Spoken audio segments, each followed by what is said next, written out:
Elizabeth Judith, your courage coach, with a very special segment today. Today is my dear sister Annie's birthday. She would have been 57 years old today.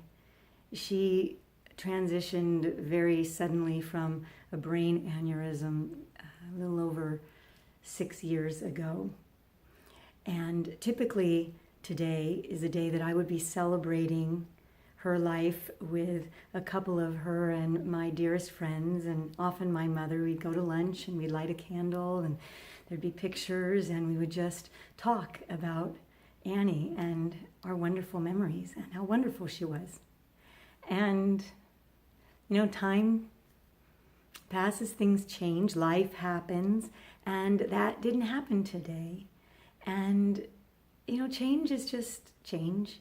Doesn't mean bad, it just means different. And I thought instead that I would celebrate Annie with you, and I would share with you some of my thoughts and my memories. Annie and I, we had a mutual love of dragonflies, which are often a symbol for change and transition and transformation.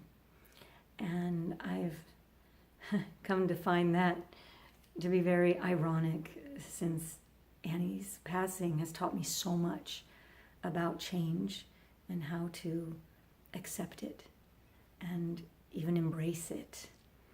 And there was so much change that has surrounded her since that day, even leading up to it. My sisters, I have two other sisters. I'm the youngest of three. Annie is the middle. And we were all living for quite a few years together in the same area after having been all spread apart. And our families were all together, and family gatherings were huge and boisterous and full of joy. And leading up to her passing, the kids were starting to go off to college. That was a tremendous change. And then when Annie left, that changed everything. And then my sister Barbara moved back to Hawaii, and we sold our house. And then I ended my 31-year marriage. It just seems like there's been this cascade of huge change in my life ever since. And I've been so grateful for having learned what I did about change from Annie. I've really come to see that when we resist change and we resist something that happened in the past, or we resist what's happening now, that it just creates a lot of suffering. And one of the hardest changes for us to accept is if that means, going on life without someone who we deeply, deeply loved and cared for. And I've got a lot of friends right now who are dealing with having lost loved ones, and they're suffering a great deal. And I think a lot of it, the reason why all of us suffer so much around that, partly is because we've been conditioned in some ways that somehow the more we suffer is a badge, a testament to how much we loved them. I think that's part of it sometimes. And sometimes I think it's also in part that we're so afraid to let that go, because now that's almost the only thing we have of them. We're afraid that if we let go of that, then how do we relate to them? We have no relationship with them anymore. We don't realize that there's a possibility of another kind of relationship that we can have if we're willing to let the other one go. I have a tremendous relationship with Annie. I feel deeply connected to her. I talk to her all the time. I consult her, especially with all of my creative endeavors, because she was brilliant. I dance with her. She loved to dance.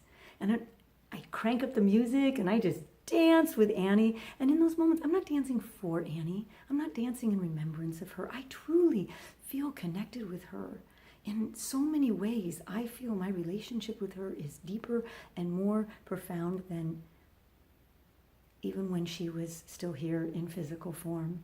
And it's not to say that I don't miss her in that physical form. I do sometimes, and it's not the same, but I know that when I'm there, that as long as I'm there and I'm focused on missing her, I'm not connected to her. I don't have access to her over here, and so I'm committed to trying to just let that go as quick as I can and get back to connecting with her and enjoying her, how we can relate now. And I don't know where you are in your grieving process, if you even are, but I just wanted to put that out there as another possibility for you.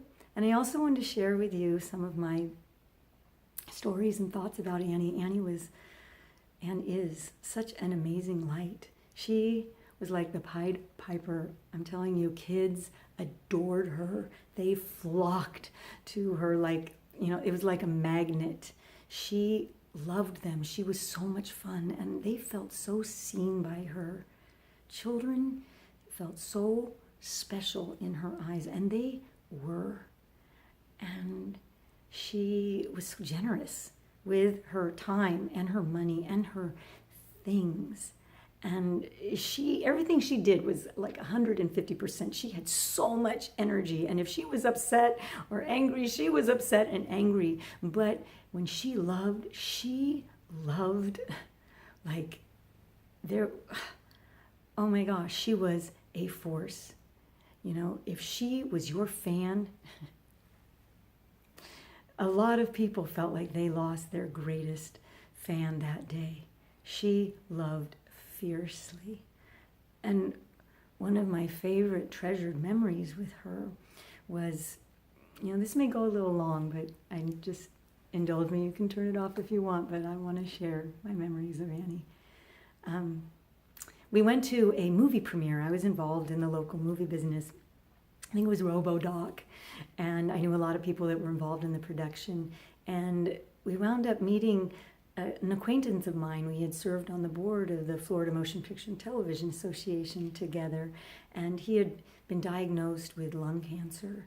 And Annie and I went over to him, and he was already starting to decline quite a bit. And but he lit up when he saw Annie. He loved blondes, and he loved her energy, and we just had so much fun with him.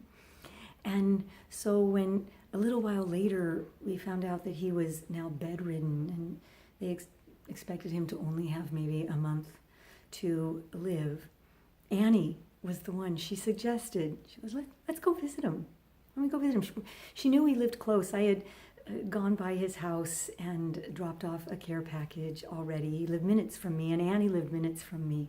And so why not? And we went and we visited with him, and we had so much fun. We just entertained him. He was laughing, and it became very clear that he had so much joy, so much laughing, so much life left to live.